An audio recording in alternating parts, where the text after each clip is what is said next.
14、15岁， 14、15就去教人学师仔啦，叫人去学师仔，去管沙有遐学工课。你今年几岁？我今年喜的74啊。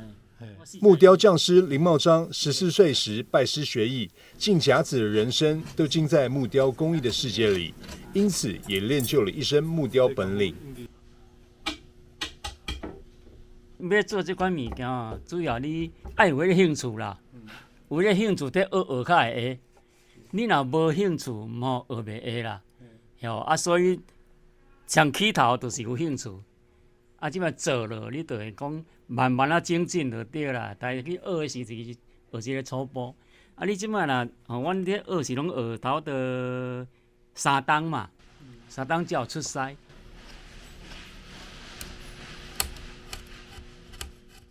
雕刻刀一刀一刀慢慢刻出人物细节。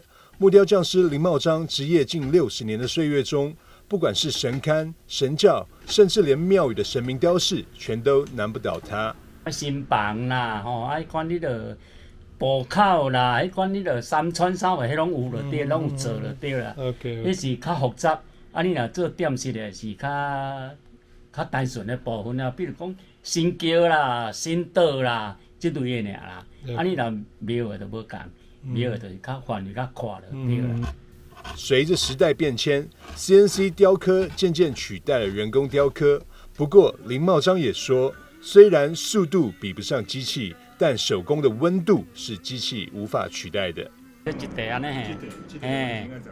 要完成头10工左右才做起。若 CNC 是足紧 ，CNC 伊迄个机械咧做嘛，我足紧的，毋过刻来爱阮搁刻过，才会水就对了，无完了袂讲足水安尼啦。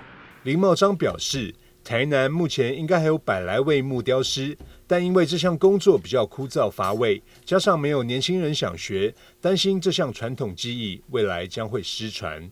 这若去到失传是足可惜的啦，因为这毕竟是老祖先留落来功夫啦。咱若讲渐渐去没落去，无人要学，当然到尾是失传去啦。因为不舍传统工艺失传，前几年一直有想找位传人，但林茂章认为自己现在年纪大了，体力没有以往好，担心收徒弟后无法将全部的木雕功夫传授出去。不过他也说，若是有年轻人想学，他也会帮忙转介其他的木雕匠师，不让这项老祖宗的技术就此失传。